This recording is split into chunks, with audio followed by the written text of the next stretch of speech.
Hello students, अस्सलाम वालेकुम। उम्मीद है कि आप लोग सब खैरियत से होंगे। मेरा नाम है श्याम गौरी और आज हम स्टूडेंट्स मैं आपको रिव्यू एक्सरसाइज के क्वेश्चंस करवाऊंगा। एक ही क्वेश्चन करवाऊंगा सिर्फ। कौन सा क्वेश्चन? क्वेश्चन नंबर 1, जिसमें क्या है आपके सामने एमसीक्यूज नजर आ रहे होंगे। टोटल 18 एमसीक्यूज हैं।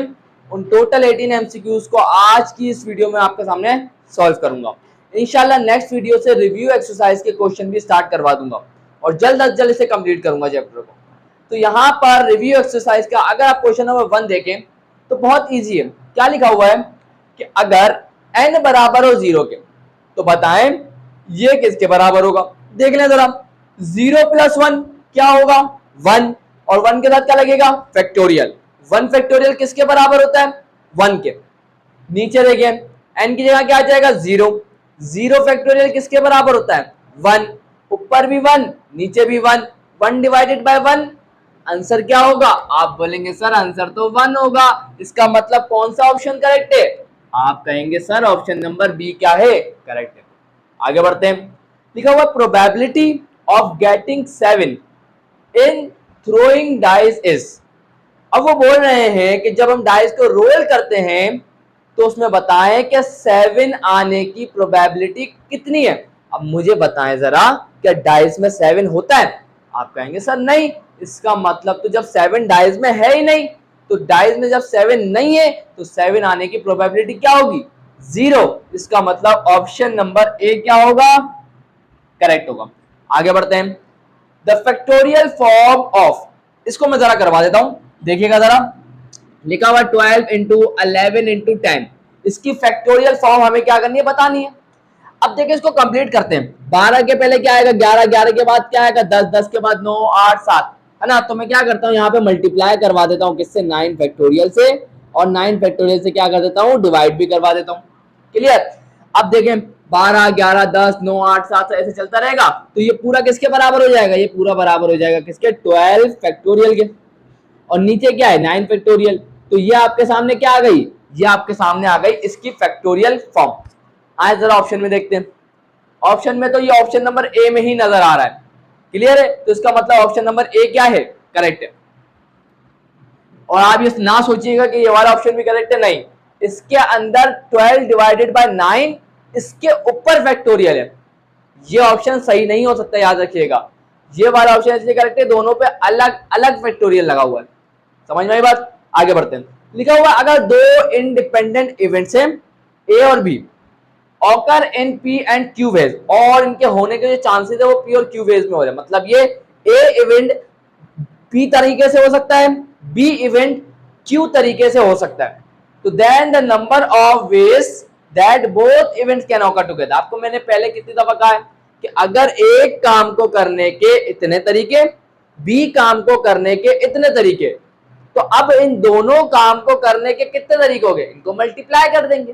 तो भाई देखें, उसने बताया ए काम को करने के पी तरीके हैं, बी काम को करने के क्यू तरीके हैं। तो जब इन दोनों को साथ करेंगे तो इनको क्या कर देंगे? इनके नंबर ऑफ वेज को मल्टीप्लाई कर देंगे। तो यहां देखें ऐड है गलत, यहां मल्टीप्लाई है। इसका मतलब ये ऑप्शन क्या होगा? करेक्ट। यह तो पूरे ही गलत है। आगे बढ़ते हैं। लिखा हुआ है एमसीक्यू नंबर 5 में, an arrangement of n objects according to some definite order is called. आपको पता है यहां पर आप देखिए लफ्ज क्या है, वर्ड क्या है? That is arrangement. अरेंजमेंट ना, मुझे बताएं कॉम्बिनेशन क्या अरेंजमेंट होती है? आप बोलेंगे सर नहीं, कॉम्बिनेशन तो सिलेक्शन को कहते हैं हम, है ना।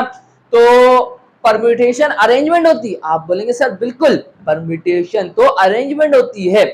लेकिन साथ साथ आपको पता है ये बात कि परम्यूटेशन में अरेंजमेंट के साथ साथ ऑर्डर मैटर करता है। और इसने क्या बोला? डेफिनेट ऑर्डर, मतलब खास ऑर्डर। इसका मतलब तो ये बात किसकी करना चाहता है? ये बात असल में परम्यूटेशन की करना चाहता है स्टूडेंट। क्लियर? चले उसके बाद छठे वाले पे देखें, N arrangement of an object. Arrangement करनी है किसकी? एन ऑब्जेक्ट की, लेकिन विदाउट एनी ऑर्डर। देखिए कॉम्बिनेशन में भी अरेंजमेंट होती है, उसी को हम सिलेक्शन भी कहते हैं। लेकिन कॉम्बिनेशन और परम्यूटेशन में फर्क क्या है? फर्क यही है कि परम्यूटेशन में ऑर्डर मैटर करता है, जबकि कॉम्बिनेशन में तो ऑर्डर मैटर नहीं करता। इसका मतलब तो ये ऑप्शन नंबर ए क्या होगा? करेक्ट होगा। आगे बात करते हैं। The number of permutation of all letters of the word committee is. ये वर्ड जो कमेटी है ना, इसके अंदर जो लेटर्स है उनकी परम्यूटेशन बतानी है, इनकी अरेंजमेंट बतानी है। क्लियर। अब हम क्या करते हैं, जरा देखिएगा। अब यहाँ पर स्टूडेंट आपको क्या देखना होता है, पहले तो आपको इसके अंदर नंबर ऑफ लेटर्स काउंट करने होते हैं। कितने लेटर्स हैं, आप बोलेंगे सर 9, काउंट करिएगा 9 ही आएंगे। तो नंबर ऑफ लेटर्स कितना होगा, 9। सही है, तो हम इसको क्या लिखेंगे, 9 फैक्टोरियल डिवाइडेड बाय। अब इस वर्ड के अंदर कौन से ऐसे लेटर्स हैं जो एक से ज्यादा दफा है। तो अगर आप यहां गौर करें, m कितनी दफा आया, 2 दफा, तो मैं क्या करूंगा, डिवाइडेड बाय क्या करूंगा, 2 फैक्टोरियल। सही है, इनटू, उसके बाद t भी कितनी दफा आया, 2 दफा, तो 2 फैक्टोरियल, और e भी कितनी दफा आया, 2 दफा, 2 फैक्टोरियल। इसी को हम कैसे लिख सकते हैं, इसको हम ऐसे भी लिख सकते हैं, 9 2,2,2। यही बात है, एक जैसी बात है, सिर्फ फर्क है लिखने का बस, लेकिन दोनों का काम क्या है, एक। तो इसका मतलब ऑप्शन में कौन सा करेक्ट होगा, जिसमें ये फॉर्म आपको नजर आएगी। कौन सा ऑप्शन है, option number A. Option number A क्या है, करेक्ट। लिखा हुआ 8 मल्टीप्लाई बाय 7 मल्टीप्लाई बाय 6, ये किसके बराबर होगा, ये आपके सामने ऑप्शन है। ऑप्शन की तरफ बाद में बढ़ेंगे, पहले हम लोग क्या करते हैं, इस 8 मल्टीप्लाई बाय 7 मल्टीप्लाई बाय 6, इसके बाद क्या आएगा 5, इसके बाद 4 6 और 4 3 2 1 0। इसका मतलब मैं क्या करता हूँ, 6 के पहले क्या आएगा 5, तो मैं यहाँ लगा देता हूँ 5 फैक्टोरियल। तो इसको यहाँ 5 फैक्टोरियल से मल्टीप्लाई और डिवाइड कर देता हूँ। क्लियर। अब ये पूरा किसके बराबर हो जाएगा, ये पूरा बराबर हो जाएगा 8 फैक्टोरियल के, ये पूरा ऊपर वाला, और डिनोमिनेटर में क्या आ जाएगा 5 फैक्टोरियल। अब यहां पर हमें 8 नजर आ रहा है, 8 नजर सब में आ रहा है, 8 तो नजर। अब हम क्या करते हैं, अगर 8 फिर 3 की बात करें, तो अगर मैं इसको कैसे लिख सकता हूं, 8 फैक्टोरियल डिवाइडेड बाय 8 माइनस 3 का क्या होता है, फैक्टोरियल। आपने तो फॉर्मूला पढ़ा है, एनपीआर किसके बराबर होता है, एनपीआर बराबर होता है n factorial divided by n minus r का फैक्टोरियल। n कौन होता है, ऊपर वाला n factorial divided by n minus r। तो 8 में से 3 का कितने बचेगा, 5। समझ में आ रही है बात। इसका मतलब तो ये वाली फॉर्म और ये वाली फॉर्म क्या हो गई, बराबर। और इसको हम कैसे लिख सकते हैं, इसको तो हम ऐसे लिख सकते हैं 8p3 according to permutation formula. तो इसका मतलब ऑप्शन नंबर कौन सा करेक्ट हुआ, ऑप्शन नंबर ए क्या हो गया, करेक्ट हो गया। आगे बढ़ते हैं, लिखा हुआ है इफ r बराबर हो जाए n के, r किसके बराबर हो जाए, n के, तो बताएं NPR किसके बराबर होगा। कैलकुलेटर उठाएं जरा और लिखें, n की वैल्यू हम लोग रख देते हैं 5। तो जब जो n की वैल्यू होगी वही किसकी वैल्यू होगी, r की भी अकॉर्डिंग टू दिस। तो जब n 5 है तो r भी क्या होगा 5। तो 5p5 किसके बराबर होता है, 1 के। n की वैल्यू 6 रखेंगे तो r की वैल्यू भी क्या हो जाएगी 6। तो 6p6 किसके बराबर होता है, 1 के। सो आप जब कैलकुलेटर में डालेंगे स्टूडेंट्स, तो आपका हमेशा 1 मिलेगा। जब n क्या हो जाए, r या r n के बराबर हो जाए, तो आपको हमेशा वैल्यू जो मिलेगी वो मिलेगी 1। कैलकुलेटर में जाके चेक भी कर लीजिएगा, प्रूव हो जाएगी बात। अब आगे बढ़ते हैं, लिखा हुआ था number of ways that a necklace of n beads of different colour be made is. अगर वो कहता कि आप क्या करें, किसी भी बंदे को अगर सर्कुलर में बिठाना है, सर्कुलर अरेंजमेंट में बिठाना, उसके कितने तरीके होते हैं, तो वो होते हैं n-1 का फैक्टोरियल। लेकिन नेकलेस की अगर बात करें ना, तो हम क्या करते हैं, n-1 फैक्टोरियल को डिवाइड करवा देते हैं 2 से। तो ऑप्शन नंबर डी क्या होगा, करेक्ट। ये फॉर्मूला आपके ध्यान में होना चाहिए हमेशा। नेकलेस की जब भी बात आएंगी और आपको नंबर ऑफ वेज निकालने हैं, तो याद रखिएगा n-1 का फैक्टोरियल डिवाइडेड बाय 2 करेंगे। सर्कुलर अरेंजमेंट की बात आएगी तो n-1 का फैक्टोरियल करेंगे। क्लियर। यहाँ जाके स्टूडेंट हमने 10 एमसीक्यू को सॉल्व कर लिया, 8 एमसीक्यू रिमेनिंग है, तो आए उसे भी जल्दी से करके आज की वीडियो को एंड कर देते हैं। सो यहाँ स्टूडेंट्स आप लोगों के सामने बाकी के, देखिए मैं समझ रहा था कि 18 हैं, लेकिन यहाँ पर 19 एमसीक्यूज हैं। क्लियर। तो यहाँ पे बाकी के जो रिमेनिंग एमसीक्यूज हैं आप लोगों के सामने आ गए। बहुत ईजी है, जल्दी से करेंगे। देखिए 11वें वाला एमसीक्यू तो मैंने अपने सवाल जब मैं आपको करवा रहा था 6.4 के, उस वक्त मैंने इतना बोला है, ये इतना बोला है कि आपकी सोच होगी अगर आपने वीडियो देखी है। तो इस एमसीक्यू का आंसर तो आप लोगों को, अगर आपने मेरी वीडियो देखी है, तो इसका एमसीक्यू का आंसर आपको फौरन देना चाहिए जवाब। तो क्या लिखा हुआ, any subset of a sample space is called. क्या मतलब है, मैं हमेशा क्या कहता था, सैंपल स्पेस का सबसेट क्या होता है, दैट इज इवेंट। इसका मतलब इसका तो ऑप्शन नंबर बी क्या हो गया, करेक्ट। क्लियर, थोड़ा बड़ा बनाया था, पता चले नजर ही नहीं आ रहा है। चले आगे, लिखा हुआ है for two events A and B, अगर उनका जब हम इंटरसेक्शन लेते हैं और वो बराबर आ जाए ना जेड पे, ये कब पॉसिबल है, ये जब पॉसिबल है जब ए के जो अंदर एलिमेंट्स है वो बी के अंदर ना हो, मतलब ए और बी जो सेट्स हो वो डिसजॉइंट हो, इसका मतलब दोनों में कुछ कॉमन ना हो, तो ऐसी कंडीशन में हम कहते हैं वो क्या है, म्यूचुअली एक्सक्लूसिव इवेंट्स। क्लियर, इसका मतलब इसका ऑप्शन नंबर ए क्या होगा, करेक्ट होगा। आगे बढ़ते हैं, when a dice is rolled and coin is tossed all possible outcomes are. ये बड़ा इंटरेस्टिंग है, क्यों, तो जरा देखिएगा स्टूडेंट, आप जब डाइस को रोल करते हैं तो ये डाइस को रोल करना एक इवेंट है। अब जब आप डाइस को रोल करेंगे तो स्टूडेंट बताएं नंबर ऑफ पॉसिबल आउटकम्स कितने हैं, आप बोलेंगे सर 1 2 3 4 5 6, ये 6 पॉसिबल आउटकम है जो आ सकते हैं जब हम डाइस को रोल करें। क्लियर, अब जब बात करें क्वाइन की, जब हम क्वाइन को टॉस करते हैं तो इसके नंबर ऑफ पॉसिबल आउटकम्स कितने हैं, आप बोलेंगे सर जब हम क्वाइन को टॉस करते हैं तो या तो हेड आएगा या तो टेल, इन दोनों के सिवा कोई नहीं आएगा, इसका मतलब इसके नंबर ऑफ पॉसिबल आउटकम्स कितने हो गए, 2। अब सवाल पैदा ये होता है कि मुझे बताएं इन दोनों को ऐड करना चाहिए या इन दोनों को मल्टीप्लाई करना चाहिए, जल्दी से बताएं। तो स्टूडेंट जिसने सोचा कि ऐड करना चाहिए तो वो गलत है। 6 + 2 कितना होता है, 8। ऑप्शन में क्या 8 है, आप लोगों की किस्मत बहुत अच्छी है कि इन्होंने ऑप्शन के अंदर 8 नहीं दिया, किस्मत अच्छी है, इससे पता चल गया कि ये तो ऑप्शन करेक्ट नहीं हो सकता। जरूरी नहीं हमेशा ऑप्शन में अगर दिया हुआ होता तो आप लोग क्या करते, फौरन क्लिक कर देते उस पर, है ना। लेकिन असल में इन दोनों के आपको पता है, एक काम को करने के इतने पॉसिबल आउटकम, दूसरे काम को करने के इतने पॉसिबल आउटकम, इन दोनों को साथ करने का क्या करेंगे, मल्टीप्लाई करेंगे। अभी तो हमने एमसीक्यूज पढ़ा था ना, उसमें भी हमने क्या किया था, मल्टीप्लाई किया। तो 6 चौदह क्या हो जाएगा, 12। इसका मतलब इसका ऑप्शन नंबर बी क्या हो जाएगा, करेक्ट। आगे बढ़ते हैं, लिखा हुआ if two events A and B have equal chances of occurrence then the events are. आपको पता है मेरे पास एक कॉइन है, मैं उस कॉइन को टॉस करता हूं और मैं आपसे पूछता हूं कि बताएं हेड आने का कितना चांस है और टेल आने का कितना चांस है, तो आप क्या कहेंगे, आप कहेंगे सर हेड आने का भी 50% चांस है, टेल आने का भी 50% चांस है। तो आप यहां देख सकते हैं टेल आने की भी उतनी ही प्रोबेबिलिटी है जितनी हेड आने की, तो दोनों की प्रोबेबिलिटी की क्या होगा, चांसेस क्या होगा, आने के बराबर, इक्वल हो गए।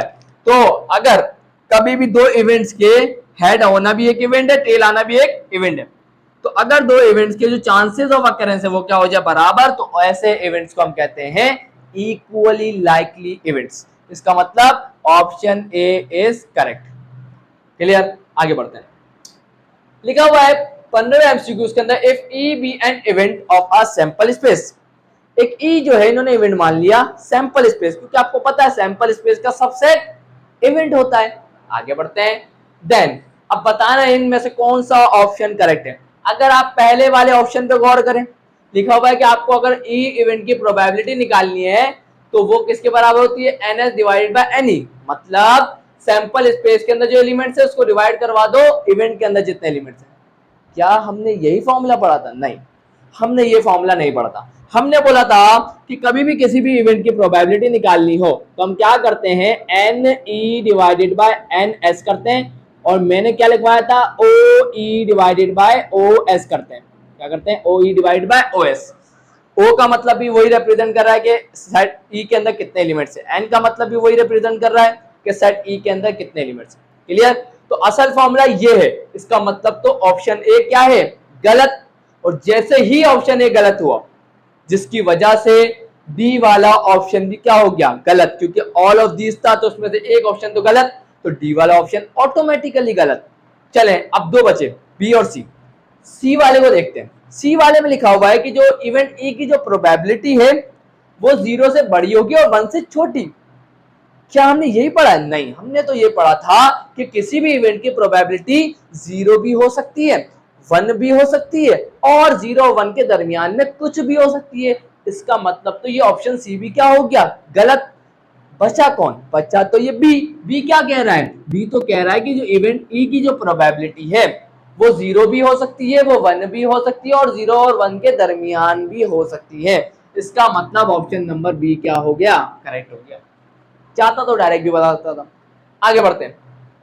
The probability of getting a tail in a single toss of a coin is, simple सी बात है, वो बोल रहे हैं कि जब हम कॉइन को टॉस करें, कर दिया, जब हम कॉइन को टॉस करते हैं उसके नंबर ऑफ पॉसिबल आउटकम्स कितने होते हैं? आप बोलेंगे सर 2, हेड या टेल। आपको पता है हमने अभी लिखा हुआ फॉर्मूला, मैं मान लेता हूं ई क्या है? इवेंट है जिसमें टेल आता है। इवेंट ई क्या मान रहा हूं मैं? जिसमें टेल आता है। तो यहां पर अगर मैं ई सेट बनाऊं, ई सेट में क्या होगा? टेल, क्योंकि टेल आने की बात कर रहे हैं हम, टेल आने की बात कर रहे हैं। इसके अंदर एलिमेंट्स की बात करें तो कितने हैं? इसके एलिमेंट कितने होगा? 1।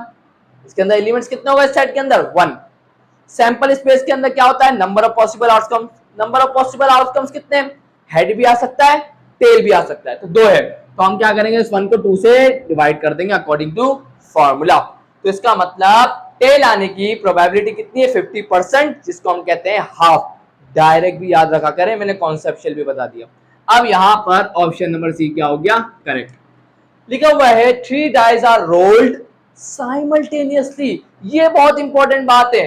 साइमल्टेनियसली का मतलब एक साथ, जब भी किसी भी इवेंट्स को, 1 हो, 2 हो, 3 हो, एक भी वक्त में किया जाता है तो उनके नंबर ऑफ वेज को मल्टीप्लाई करते हैं। तो यहाँ पर पहले डाइस को रोल करने की नंबर ऑफ पॉसिबल आउटकम कितने? 6, दूसरे को भी 6, तीसरे को भी 6। तो हम क्या करेंगे? एक साथ फेंका जा रहा है तो उनके क्या कर देंगे? मल्टीप्लाई। तो 6 6 36 और 36 multiply by 6 it will become 216। इसका मतलब ऑप्शन नंबर सी क्या हो जाएगा? करेक्ट। आगे बढ़ते हैं। लिखा हुआ 2 teams A and B are playing a match, the probability that team A does not lose it. वो बोल रहे हैं प्रोबेबिलिटी बताएं कि टीम जो ए है ना वो मैच को ना हारे। आपको पता है यहाँ पे इवेंट क्या पूछ रहा है? वो इवेंट ए के होने की चांसेस की बात कर रहा है ना। इवेंट ए के अंदर एक ही होगा, समझे? और तो नंबर ऑफ पॉसिबल आउटकम क्या है? कि ए भी जीत सकता है, बी भी जीत सकता है। मतलब ये कि ए भी हार सकता है और बी भी हार सकता है। तो नंबर ऑफ पॉसिबल आउटकम कितने हैं? 2। और हमें किससे लेना देना है? ए से। ए के तो 1 डिवाइड बाय 2। तो इसका मतलब क्या है कि बी के हारने की पॉसिबिलिटी कितनी है? 50% है। क्लियर? आगे बढ़ते हैं। लिखा हुआ इफ NC6 बराबर होगा NC12 के, तो बताएं इनमें से कौन सा ऑप्शन करेक्ट होगा? मतलब n की वैल्यू हमें बतानी है। बहुत इजी है, हमें पता है यहाँ लिखा हुआ NC6 बराबर है NC12 के। हमने एक बात पढ़ी हुई है कि NCR बराबर होता है किसके? NCN माइनस के R के। तो NC6 इज इक्वल टू क्या होगा? NCN माइनस के 12 के अकॉर्डिंग टू दिस। सो इन दोनों को क्या कर लेंगे? कंपेयर। तो 6 बराबर आ जाएगा किसके? n माइनस 12 के। माइनस का 12 उधर जाके क्या हो जाएगा? प्लस का 12। 12 और 6 कितने हो जाएंगे? 18। इसका मतलब ऑप्शन नंबर ए क्या हो गया? करेक्ट हो गया। यहां जाके स्टूडेंट पहला एमसी मतलब पहला क्वेश्चन रिव्यू एक्सरसाइज का चैप्टर 6 का हमने आज कंप्लीट कर लिया। इंशाल्लाह नेक्स्ट वीडियो से मैं क्वेश्चन स्टार्ट करवाऊंगा और जितना जल्दी हो सकेगा चैप्टर को एंड करूंगा और चैप्टर नंबर 4 की तरफ मैं बढ़ूंगा, क्योंकि वो चैप्टर भी अब तक कंप्लीट नहीं हुआ है। अब मैं उसी को कंप्लीट करके उसके बाद चैप्टर नंबर 5 की तरफ बढ़ूंगा। सो आज की वीडियो यहीं एंड करता हूँ। वीडियो अच्छी लगी तो लाइक जरूर करिएगा, चैनल को सब्सक्राइब करके बेल आइकन प्रेस करके ऑल पे जरूर क्लिक करिएगा और अपने दोस्तों के साथ शेयर करना मत भूलिएगा। सो मिलता हूँ नेक्स्ट वीडियो में, तब तक के लिए अल्लाह हाफिज।